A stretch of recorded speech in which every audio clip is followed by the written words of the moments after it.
Espíritu Santo, por favor, te pedimos que tú nos sigas guiando. Hemos disfrutado en esta mañana de alabar el nombre del Señor. Y te pedimos ahora que tú nos guíes. Por favor, Señor, queremos aquietar nuestros pensamientos, nuestra mente. Sujetamos a tu autoridad todo pensamiento que nos distrae. Si bien es cierto, la semana continúa el trabajo, las actividades en la casa, el colegio y muchas otras cosas más. Pero hoy es tiempo de escuchar lo que tú quieres decirnos. Espíritu Santo, por favor, ayúdanos en esto. Amén.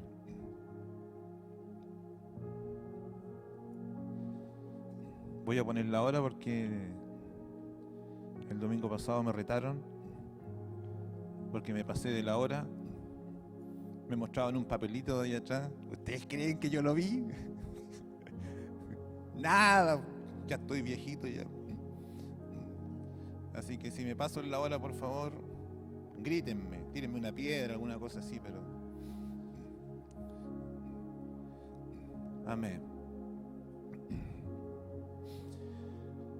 Quiero hacer una consulta, una pregunta. ¿Tú te sientes culpable de algo?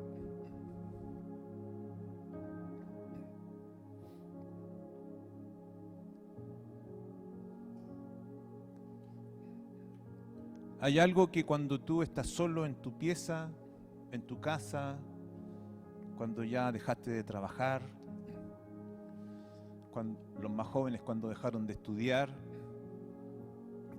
quizás estás en tu cama, a punto de acostarte, y lo típico es que empezamos a mirar el teléfono, Facebook, WhatsApp, los más jóvenes me imagino que verán Instagram o alguna otra aplicación, o se ponen a jugar con el teléfono.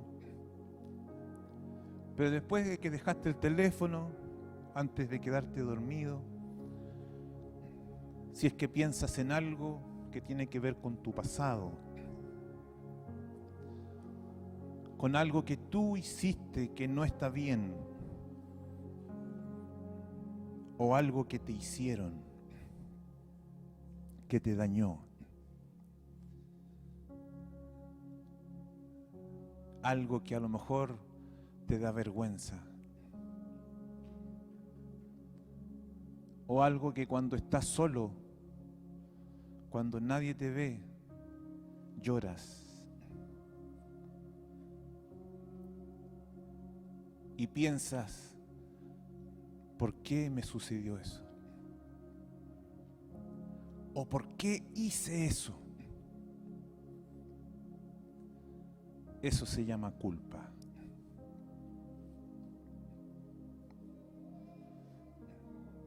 La culpa tiene que ver con recordar algo que yo hice o algo que me hicieron y que no me deja ser libre. Que estoy muy bien, emocionalmente estoy muy bien, mentalmente estoy bien y sigo caminando y me proyecto y sigo avanzando, pero de repente el recuerdo de eso que tiene que ver con mi pasado viene a mi memoria y me acuerdo y algo me detiene y algo me paraliza.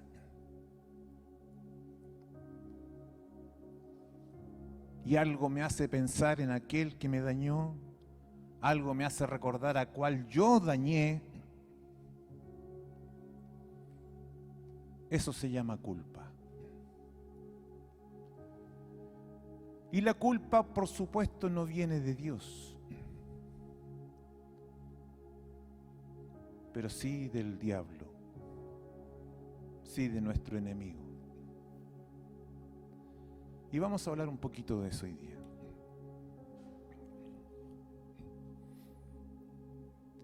Yo les quiero invitar a que en la semana ustedes puedan leer Hebreos 9 y 10. Si quieren leer más, lean más, pero específicamente para que entiendan todo esto, les quiero pedir que por favor lean Hebreos 9 y 10. La versión que yo estoy ocupando hoy día se llama PDT. Voy a poner en aprieto aquí a los hermanos de... Dije, ¿cuál es la más complicada? PDT. Palabra de Dios para todos. Me gusta mucho esta versión. Tiene un lenguaje más sencillo, al igual que la Reina Valera actualizada del 2015. No habla de vosotros, ni sois, ni tampoco habla de ese lenguaje más antiguo. No estoy diciendo que esté mal, pero hoy día no hablamos así. Yo os aconsejo a vosotros que no leáis. No, yo no hablo así. Yo les aconsejo a ustedes que lean esto.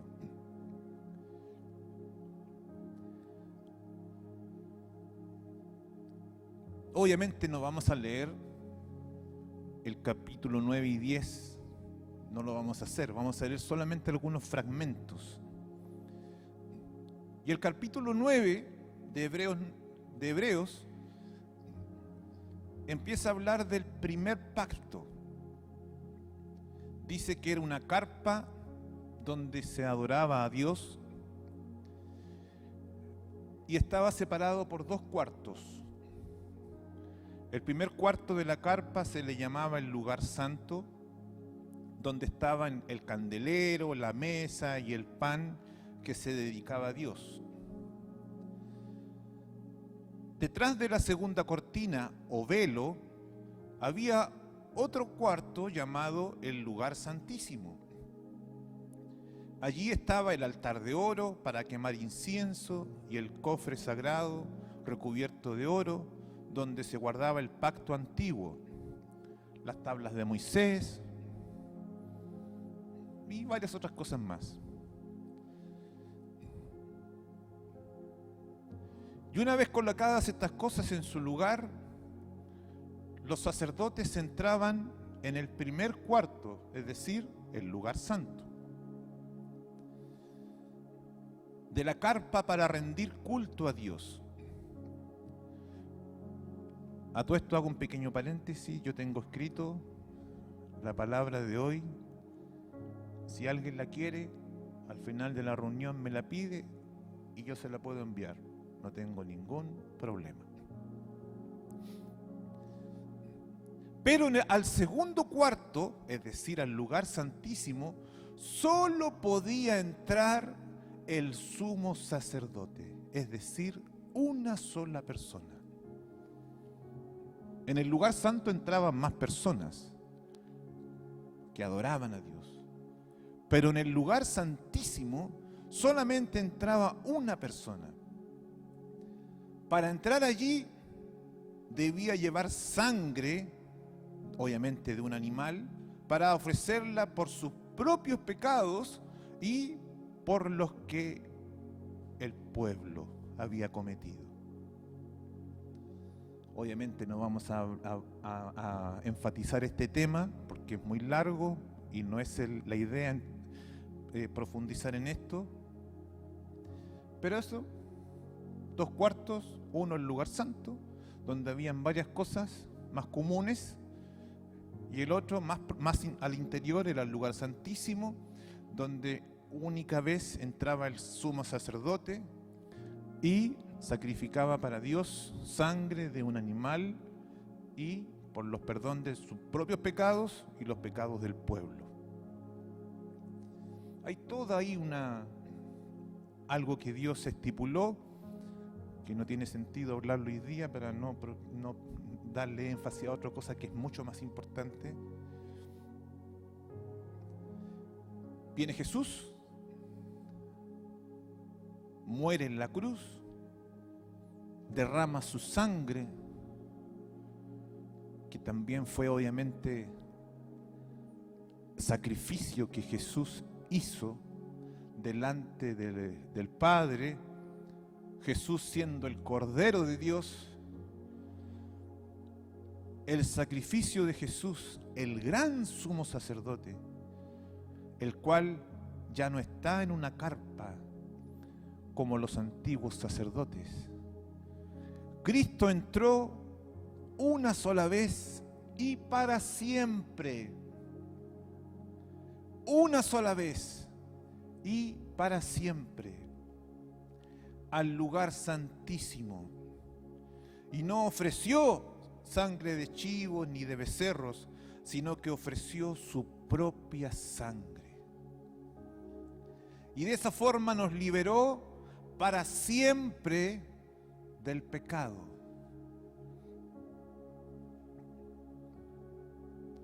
Antiguamente todos los días los sacerdotes celebraban sus servicios en el lugar santo.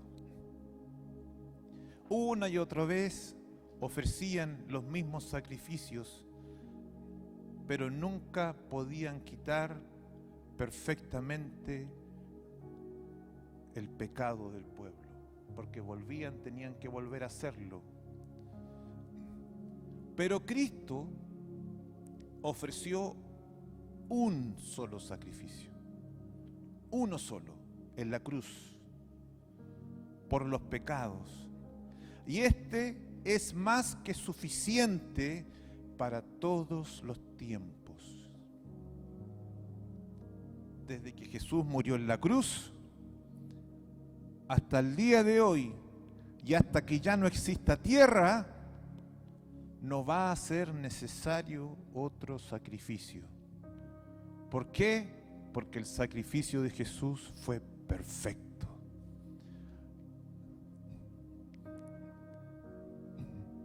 Y grato delante del Padre. Luego se sentó a la derecha de Dios. Por tanto, ahora Cristo está esperando que Dios ponga a sus enemigos bajo su poder, y con una sola ofrenda que Jesús hizo, ha hecho perfectos a los que Él purifica, es decir, a sus hijos e hijas. ¿Me explico? ¿Sí? Ahora, respecto a este tema, el enemigo ha querido actuar de dos maneras sobre nuestras vidas. Estoy hablando exclusivamente en este sentido. La primera manera es que el enemigo ha provocado a lo largo del tiempo es que nosotros miremos el sacrificio de Jesús así livianamente, como que no con mucho valor. Y esto provoca en nosotros de que el enemigo nos ha convencido de que podemos pecar libremente. Porque como Dios nos perdonó a través de Jesús, si yo vuelvo a pecar, da lo mismo. Si yo vuelvo a hacer lo que antes hacía, da lo mismo. Total, después pido perdón. Total, después lo confieso y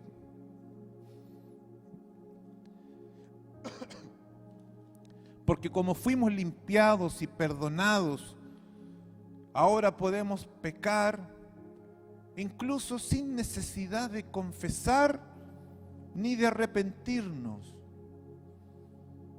Llego a mi casa, oro al Señor: Señor, perdóname porque hice esto, esto y esto otro. Pasa una semana y vuelvo a pedir perdón por lo mismo. Y así sucesivamente y periódicamente yo me las arreglo a solas con Dios. Y empiezo a mirar en menos el sacrificio de Cristo en la cruz. ¿Por qué empiezo a mirar en menos? Porque el pecado sigue gobernando sobre mi vida.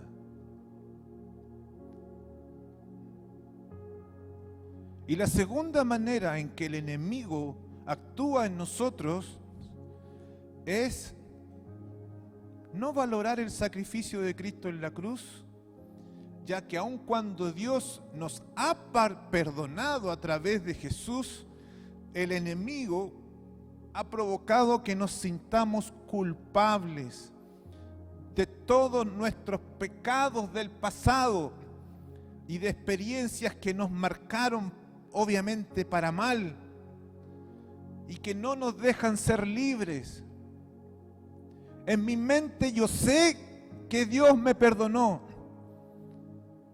Incluso lo puedo conversar y lo escucho los días domingos, en las reuniones de discipulado, en las reuniones de iglesia en casa, y entre nosotros, a veces cuando nos sentamos alrededor de una mesa y tomamos un cafecito, con estas comidas tan ricas que nuestros hermanos venezolanos están trayendo, y comemos, en nuestra mente sabemos que Dios nos perdonó de nuestros pecados. Pero aún así, llega la noche y me siento tan mal. Y no puedo dormir. Y me gustaría olvidarme de lo que me hicieron. Me gustaría que nunca más vuelva a tener un recuerdo de lo que yo le hice a esa persona. Porque aun cuando yo intelectualmente sé que Dios me perdonó, pero yo no he sido capaz de perdonarme. O no he sido capaz de perdonar al que me dañó. Esa es la segunda manera en que el enemigo nos hace y nos miente. Pero queridos hermanos y hermanas, es necesario entender, y no solamente entender, sino que comprender que no es lo mismo.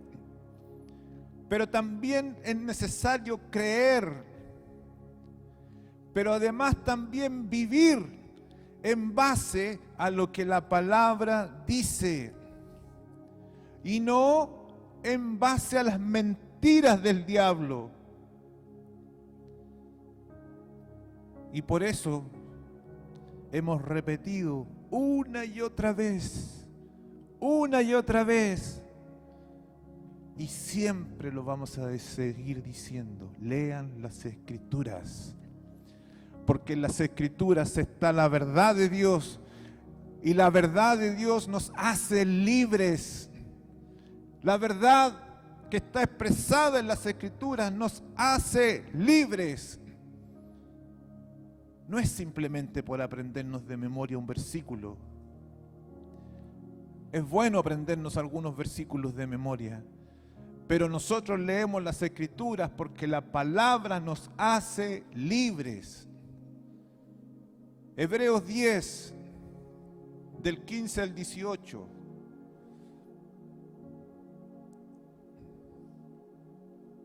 El Espíritu Santo también nos testifica de ello.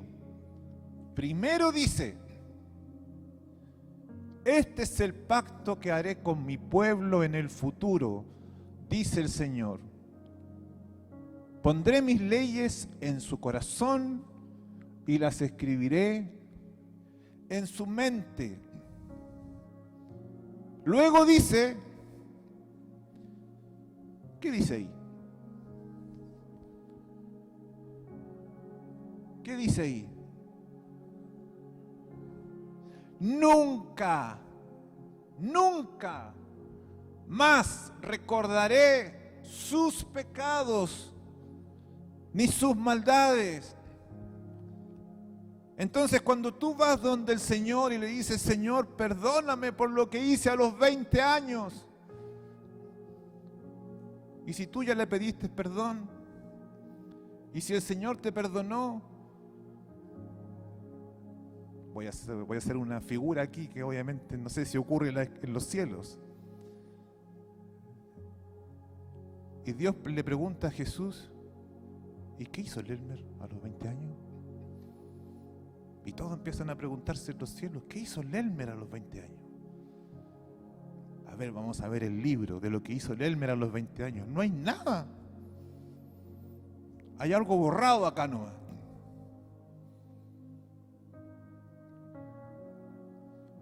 Porque si bien es cierto, Dios tiene toda autoridad y Él conoce y sabe lo que ha ocurrido desde antes del principio de la creación, pero hay algo que Él se comprometió con nosotros. Nunca más recordaré sus pecados y sus maldades. Y Dios perdona una sola vez. Nosotros podemos pedirle perdón muchísimas veces a Dios por lo mismo, pero Él perdona una sola vez y para Él es suficiente. ¿Lo crees? Sigamos. Y luego en el mismo texto de Hebreos 10, a partir del versículo 19, entonces, ¿en base a qué? En el entonces es la continuación de otra cosa, de antes. Como Dios nunca más se va a acordar de nuestros pecados ni nuestras maldades, entonces, hermanos, ¿qué dice ahí?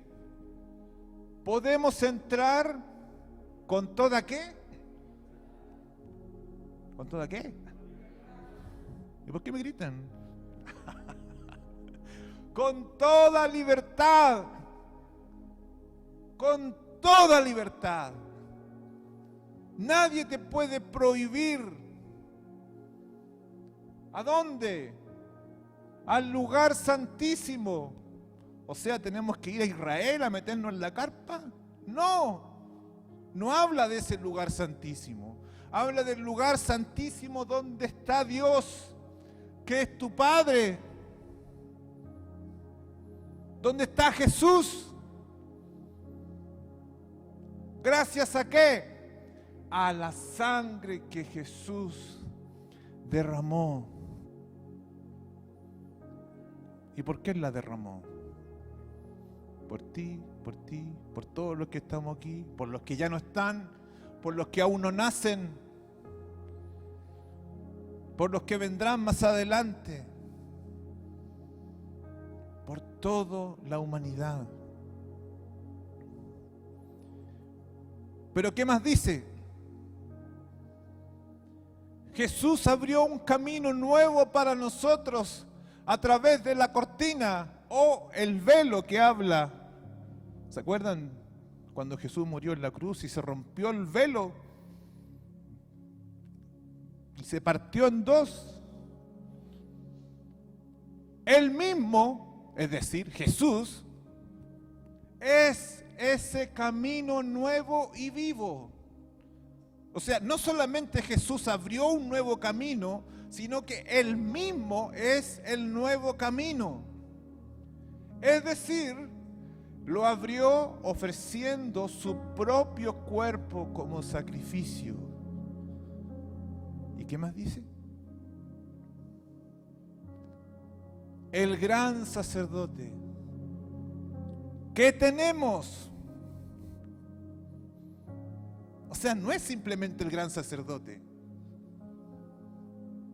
sino que tú y yo tenemos.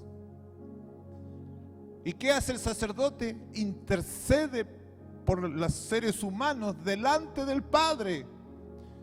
El gran sacerdote que tenemos reina sobre la casa de Dios. Y mira lo que dice ahí.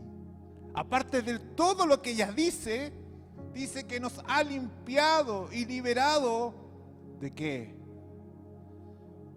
De toda culpa. Y ahora nuestro cuerpo está lavado con agua pura.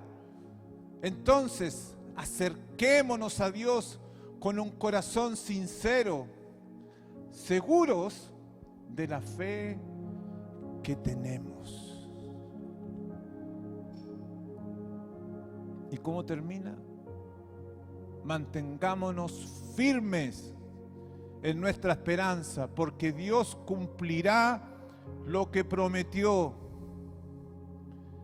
Nunca dejemos de hablarle a los demás de nuestra fe. ¿Es difícil entender la Escritura? No. Porque en todo lo que hemos leído habla totalmente opuesto a lo que el enemigo quiere decirte y nos ha mentido todos estos años. Porque dice que Él nos liberó de toda culpa, que nunca más se va a acordar de nuestros pecados y transgresiones. Entonces, al leer este pasaje, podemos entender muchas cosas de lo que Jesús hizo en la cruz, a través del sacrificio que Él mismo ofreció, derramando su propia sangre, lo cual fue encontrado perfecto delante del Padre. Y eso significa que ya no es necesario otro sacrificio más.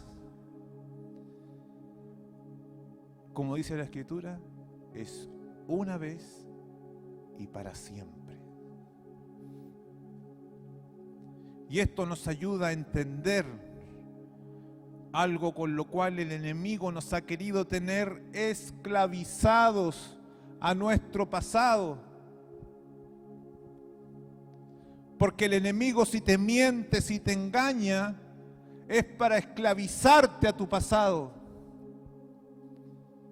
y que no seas capaz de avanzar. Eso es lo que el enemigo quiere, esclavizarte a lo que tú hiciste o a lo que te hicieron. Y trae pensamientos, sentimientos y actitudes de culpa que nos impiden ser libres. Pero Jesús, que murió en la cruz, sacrificó su propio cuerpo y derramó su propia sangre, es un hecho que remeció cielos, tierras y el universo entero, y todo lo que existe nos da la inmensa posibilidad, pero no solamente eso, sino que también nos da certeza de ser hechos libres. Libres. Libres de toda culpa. ¿Y qué significa eso? Que podemos acercarnos al trono de la gracia, donde está sentado Dios, nuestro Padre, y a su diestra Jesucristo.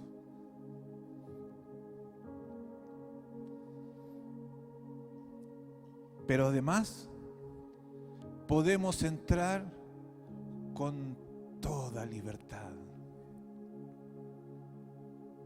Con toda libertad al lugar santísimo, gracias a la sangre que Jesús derramó. Entonces, si Jesús nos hizo libres del pecado y de todo lo que en nuestro pasado se encuentra, podemos mirar nuevamente con toda libertad a Cristo.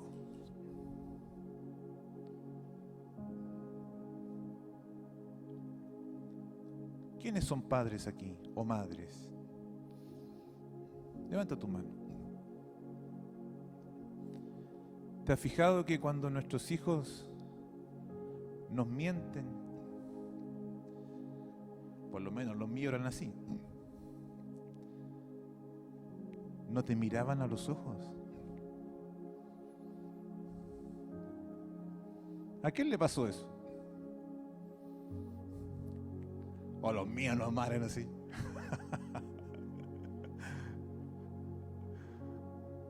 ¿Qué pasa cuando nosotros hemos pecado? Si bien es cierto, no somos capaces de mirar a los ojos a Jesús, pero nos cuesta orar, nos da vergüenza, nos sentimos acusados por el enemigo y nuevamente nos sentimos culpables de lo que hemos hecho. Pero dice, si Jesús nos hizo libres del pecado y de todo lo que está en nuestro pasado, podemos mirar con libertad a Jesús.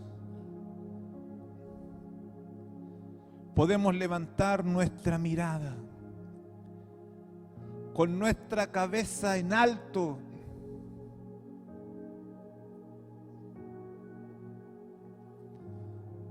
Pero además podemos tener la tranquilidad de que Dios es nuestro Padre, que Jesucristo es quien nos ha limpiado con su sangre, es nuestro hermano mayor. Y Él intercede por nosotros. Entonces, el enemigo ya no tiene poder, ni menos autoridad para acusarnos de lo que hicimos en nuestro pasado. No tiene autoridad, pero sí puede mentirnos,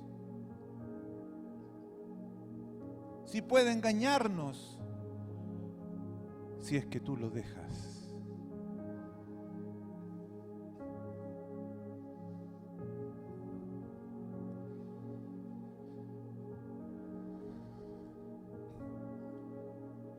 Ahora,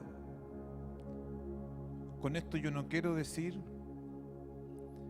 que como Dios nos perdonó, podemos seguir pecando con total libertad, total. Dios ya me perdonó. Por supuesto que no. No estoy diciendo eso. Y la palabra es clara.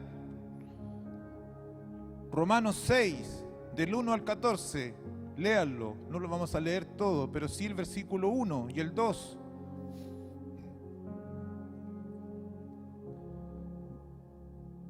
Dice, y me gusta esta versión, ahí después lo van a mostrar, y empieza diciendo, bueno, en otras versiones tiene otra forma, bueno, es como que estamos acá todos tomando cafecito, tecito, bueno, ahora, ¿qué vamos a decir? ¿Será que debemos seguir pecando para que Dios nos perdone aún más? Es una pregunta. ¿Y qué contesta? ¡Claro que no! Ya hemos muerto al pecado. Así que no podemos seguir viviendo en el pecado.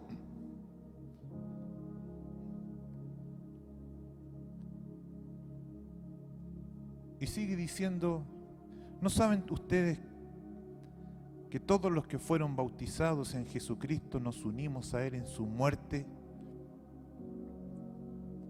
Y el versículo 5, ¿qué dice? Así que si fuimos unidos a Cristo en su muerte, como la de Él, también nos uniremos con Él en su resurrección. Sabemos que nuestra vida de antes de conocer a Jesús murió con Cristo en la cruz para que fuera destruido lo que desea pecar dentro de nosotros y dejáramos de ser esclavos del pasado,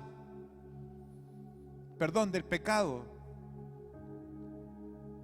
Un muerto está libre del poder del pecado. Qué tremendo es esto. Y nos saltamos al 10. ¿Qué dice ahí?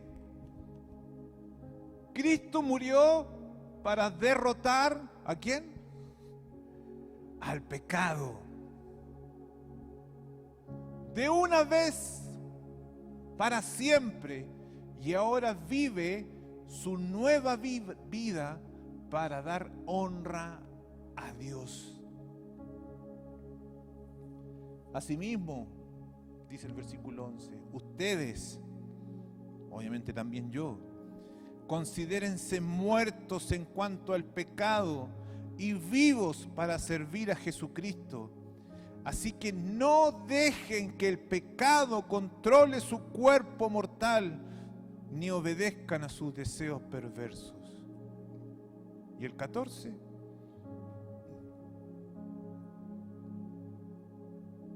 Otra vez el pecado. El pecado ya no gobernará sobre ustedes, porque ya no están sujetos a la ley, sino solo al generoso amor de Dios.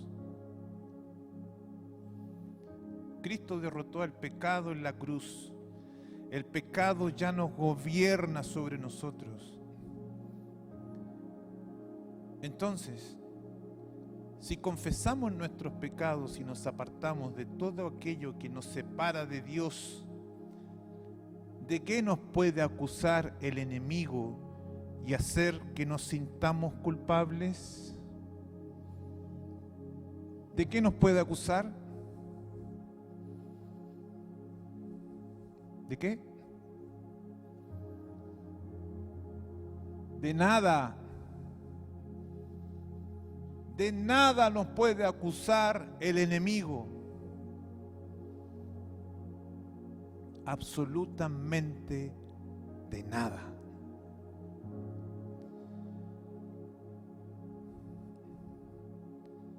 Entonces, hermanos,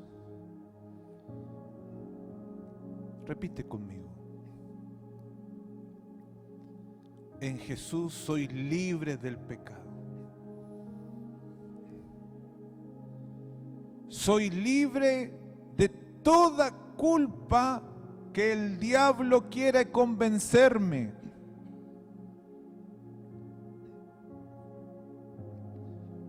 Soy libre de mi pasado. Puedo vivir en la libertad que Jesús me ha dado.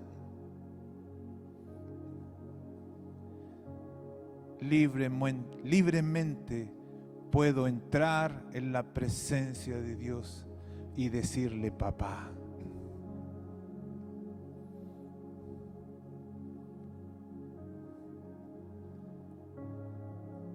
A los más, no quiero decir más antiguos, porque no quiero que nadie se ofenda, a los más maduros, ¿cómo le decías a tu padre? Yo recién a los 15 años pude decirle a mi papá por su nombre. Mi papá era un hombre de campo, criado en el rigor, criado a golpes, hasta a balazos recibió de su propio padre, que gracias a Dios no le dieron en el cuerpo. Pero él conoció a Cristo y su vida cambió rotundamente. Y de ser un hombre lleno de odio, pasó a ser un padre. Quizás nunca fue un padre amoroso, quizás, de decirnos constantemente, hijo, te amo. Y yo me río con mis hijos porque mi papá me cortaba el pelo. Antes tenía pelo, tenía harto pelo. Minerva me conoció con harto pelo. Era otra vida.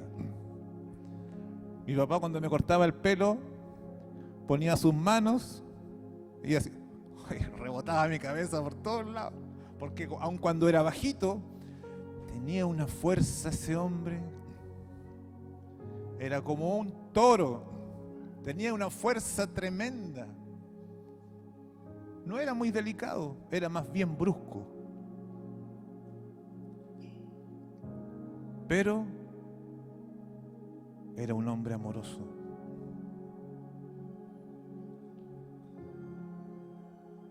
Si es para mí, díganle que estoy ocupado.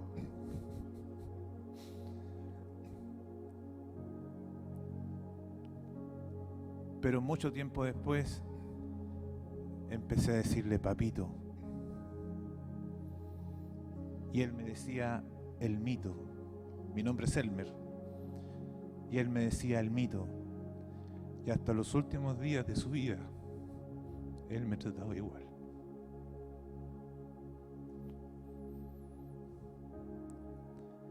Creo que si hay un ejemplo de amor de padre, no digo porque el resto no lo tenga, pero fue el mío.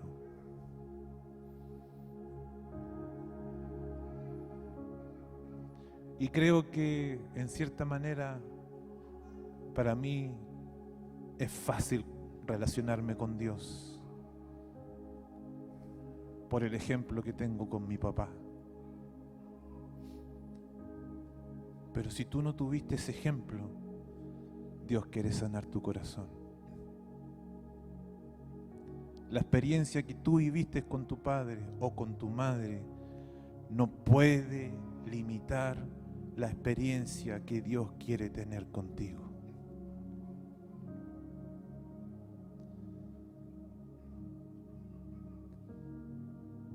¿Tú lo crees? ¿De verdad lo crees? Y tus hijos, a ti te hablo, papá o mamá. Tus hijos y los hijos que vendrán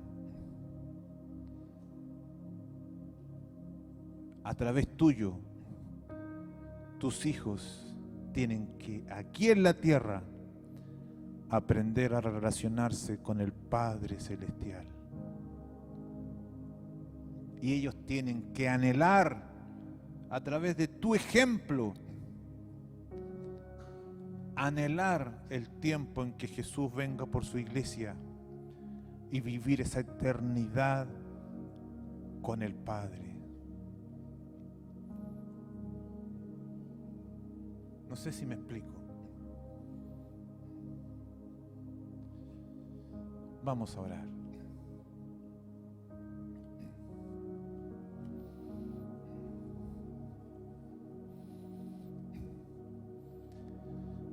Yo quiero invitarte a que nos pongamos de pie.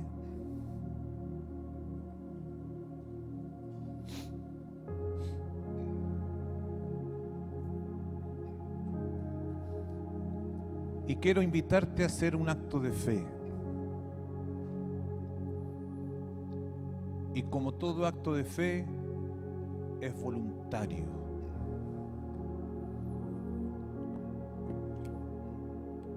Si no, sería una orden. Este es un acto de fe.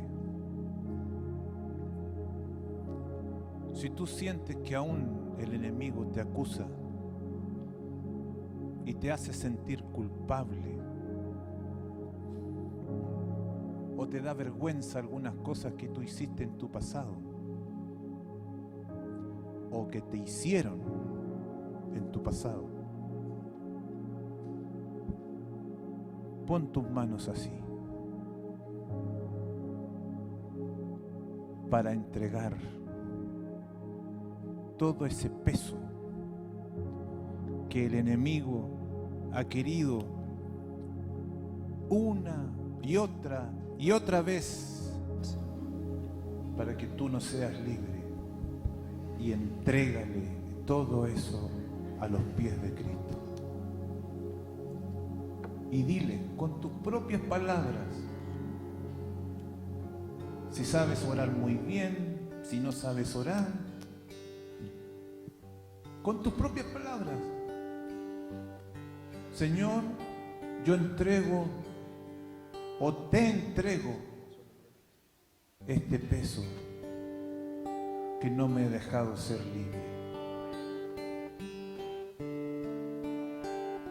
Y recibo tu libertad, porque tu palabra dice que tú me hiciste libre de toda culpa.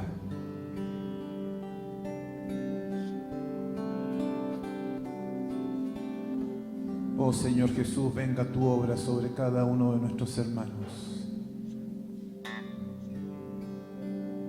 en favor de la fe de cada uno. Y obra poderosamente, Señor, sobre ellos. Y en tu nombre poderoso le ordenamos a las tinieblas que retrocedan. En el nombre poderoso de Jesús. No tienen ninguna autoridad sobre tu iglesia. Ninguna autoridad. Porque tú venciste al enemigo en la cruz. Señor, y toda mentira que el enemigo ha traído sobre nuestros hermanos, sobre nuestras hermanas durante todos estos años, ahora las destruimos en el nombre poderoso de Jesús. Señor, y que tu palabra venga sobre cada uno de ellos y que tu maravilloso Espíritu Santo traiga la libertad que ellos necesitan para alabar tu nombre con libertad, para decirte papá con libertad, para abrazarnos los unos con los otros, para recibir tu amor, para recibir tu bondad. Oh glorioso Señor, tú nos has rescatado de las tinieblas para vivir en tu libertad. Muchas gracias te damos, Señor Jesús. A ti la gloria, a ti la honra por los siglos de los siglos. Aleluya, muchas gracias, Señor. Amén. Gracias, Señor. Te adoramos, Dios. Aquí estoy, te ofrezco todo lo que soy. Aquí estoy, un sacrificio quiero ser.